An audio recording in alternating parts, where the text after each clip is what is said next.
of the most important topics, encryption. Whatever text you see here are all in English, right?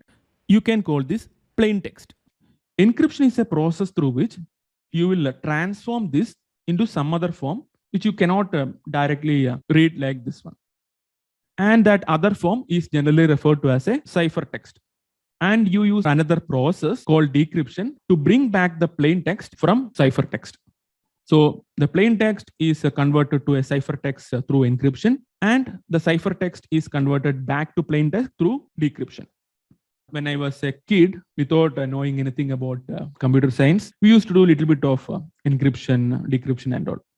Last day, I was watching my daughter play with her friend. Both of them were communicating with each other through a kind of encryption. So basically, they were converting each of the alphabet into an alphabet 2 or 3 times ahead of it. For example, instead of A, they will write C. Instead of C, they will write E, and so on. And when they receive the letter, they will convert C with A, E with C, and so on. That is also a form of encryption and decryption, right? And in today's world, one difference is the algorithms that are used to do encryption and decryption are kind of popular. So when kids were playing, only people who knows about this encryption and decryption methodology were those kids only. But in our case, we have a very good algorithms, and these algorithms are all published. So everybody knows about these algorithms. So if you encrypt using an algorithm, anybody can encrypt and decrypt that message, right? That is why in computer science, we also use something called as a key for encryption and decryption. So this key will be known only by two systems that are communicating.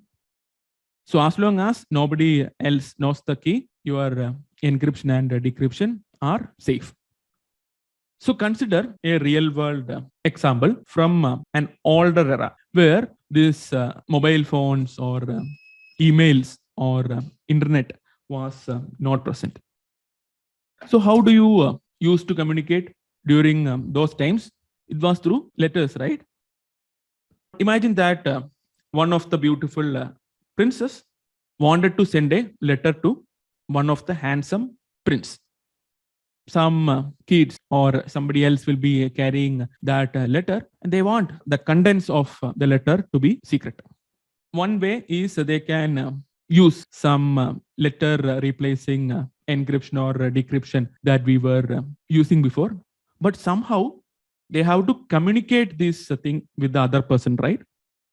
So these two people who are communicating will need to communicate the letter replacing logic or the encryption and decryption methods with each other. So can they write these things also and send to the other person that from next letter I'll be using a letter replacing 2 characters ahead or 3 characters ahead? Then people who are carrying will also get to know the logic, and then they will be also doing encryption and decryption, right? So in real world also, if 2 people or 2 systems are communicating using encryption and decryption and uses only one key, which is also called as a symmetric encryption, then how do you transfer the key? How do you share the key between each other? If you send the key first, then similar to our kingdom example, people who are carrying or people who are standing in the middle may get the key. So this is also called as man in the middle attack. So that is why engineers have come up with asymmetric encryption, which uses 2 keys. Okay, in symmetric encryption, you have only one key that is used for encryption and decryption.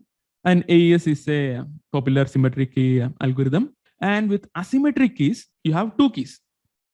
With symmetric keys, you have a combination of public and private key pairs. So pair means 2, right? So everybody will have a pair of keys. One is called a private key and one is called public key. Private key is something that they will hold with themselves, and public key is something that we will share with the world or share with the other person.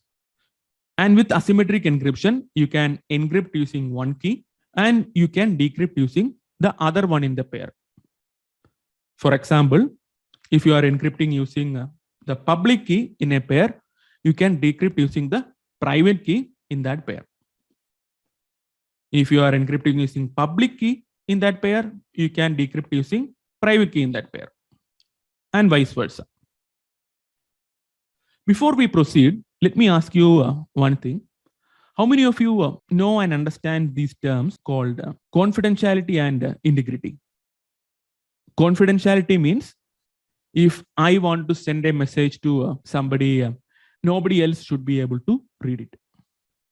Integrity means when I send a message, the recipient should be sure that I have sent that message. Confidentiality means if I want to talk to, say, Kavya here, I will need to somehow make sure that only Kavya reads my messages. So now tell me, if I need to send a message to Kavya and I need to make sure it is confidential, meaning nobody else should read it, which key will I use to encrypt that message? There are 4 options. Hartin's public key, Hartin's private key, Kavya's public key, Kavya's private key. Everybody should answer. Otherwise, you will not get the invite for next session. If you don't know, just make a guess. My goal is confidentiality here. I need to make sure that only Kavya should read the message. Nobody in the middle should be able to read it. So let me take one by one. Let us take the first one, Hartin's public key. So here I am sending a message to Kavya, and the only person who should read should be Kavya. So if I encrypt any message using Hartin's public key, which is the only key that can decrypt that message? Hartin's private key, right? And will Hartin give away his private key to anybody? No. So definitely Hartin's public key is not the answer. Because you should not be giving your private key to anybody. So now let me go to Hartin's private key. So if I encrypt using Hartin's private key, who can read that message? The whole world has my public key, right? Or they can get my public key because it is public key. So will that message be confidential? No. So Hartin's private key is also not an option. So what about Kavya's private key? Can I encrypt with Kavya's private key? No, right? I don't think Kavya will give her private key to me. She shouldn't be giving to anybody, right? So what is the only thing that is left? It is Kavya's public key. So Kavya's public key is with everybody. So I also have it. So if I encrypt using Kavya's public key, who is the only person who can decrypt it? It will be Kavya. So now let me ask you another question to make sure you have really understood these things. Now my goals have changed, or our goals have changed. So I am sending a lot of messages, and Kavya is having doubt that whether these messages are actually sent by Hartin or not. Now we don't care whether the world is seeing or reading these messages, but Kavya wants to be sure that the message is sent by Hartin only. So with which key will I encrypt now? So again, same options: Hartin's public key, Hartin's private key, Kavya's public key, Kavya's private key. As the goal is integrity, and Kavya needs to be sure that this message is coming from Hartin. It is Hartin's private key, right? Who is the only person who has Hartin's private key? It is Hartin. So if somebody is able to decrypt that message using Hartin's public key, then they can be sure that, okay, this message was created by Hartin only. So this concept can be used in digital signatures and all. And you may be also using a combination of these two keys for getting both confidentiality and integrity. We are not going to go deeper into this subject more. But at least if somebody asks you, what this encryption is, or what this decryption is, what symmetric encryption is, and what asymmetric encryption is, and how this public-private key pair work, will you be able to answer?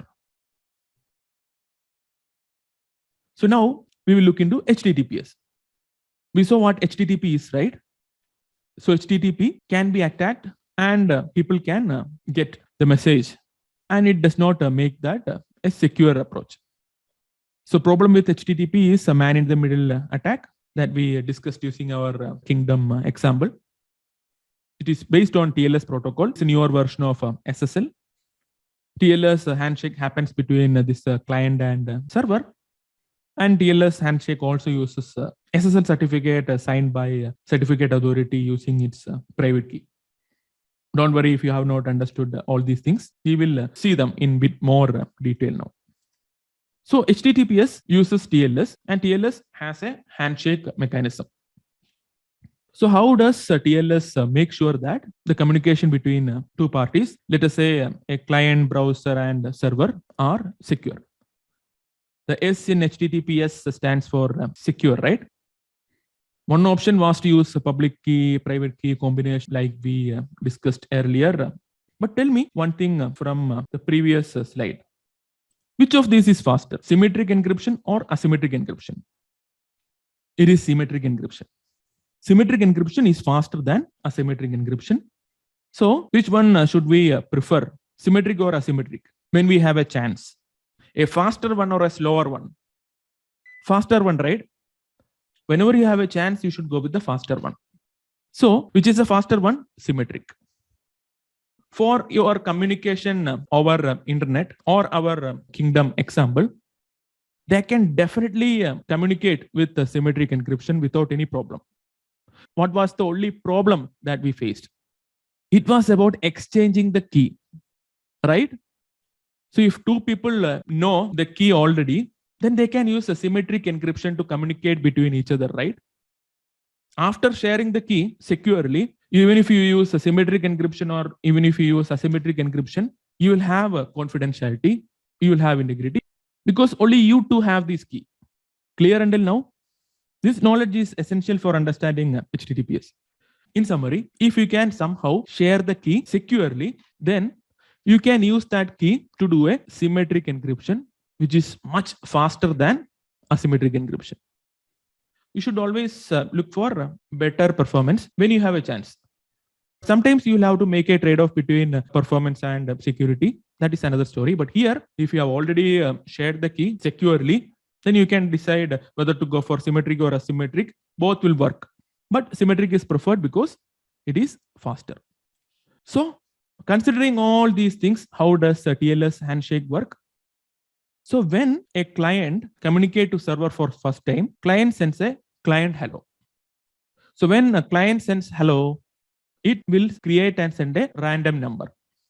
And then server will send back a hello, sending server's public key with an SSL certificate. Forget about SSL certificate for time being. So client sends a hello to server with a random number, and the server sends a hello back to client with another random number, and then with the server's public key inside a SSL certificate. And then client will now send a secret called as pre-master secret. This time client will encrypt using server's public key. So who is the only person who will be able to decrypt it? It will be the server. So the client and server uses the pre-master secret because client generated and sent to server, right? So both client and server has all this information. It has all these random numbers, and most importantly, it has this pre-master secret. So both client and server has pre-master secret, and they will use this to generate a session ID. So this session ID further can be used as a symmetric key for the current session. And as a final step, server and client sends an encrypted message to each other using this session ID to finish the handshake process. In summary, server and client uses asymmetric encryption to create a key that is then used for communication using symmetric encryption. Does it make sense? There are variations of this, but from a systems design perspective, this knowledge is enough. If you are working in a security field, you can definitely explore more. So we left one topic from this slide, which was SSL certificate. Imagine that the client is sending hello to server, and server is directly sending server's public key. What if man in the middle attack happens and somebody else captures server's public key and replaces it with their own public key? Client will think that, okay, I have got server's public key. And then client will encrypt using middleman's public key, thinking it is server's public key. So who can read those messages? Man in the middle or the server? Man in the middle, right? So there should be a way for client to be sure that whatever I have received as server's public key is actually server's public key. So somebody with authority has to certify that this public key belongs to this server and this is a valid public key. And there are many such certification authorities. So as an assignment, you can find out popular certification authorities and share it as a comment. For the purposes of testing, you can also sign certificates, and that is called as a self-signed certificates. But you will get a warning that, okay, these are self-signed, these are not coming from a certification authority. Clear? We will have other one-on-one sessions for networking, IP addresses, cyber security, etc.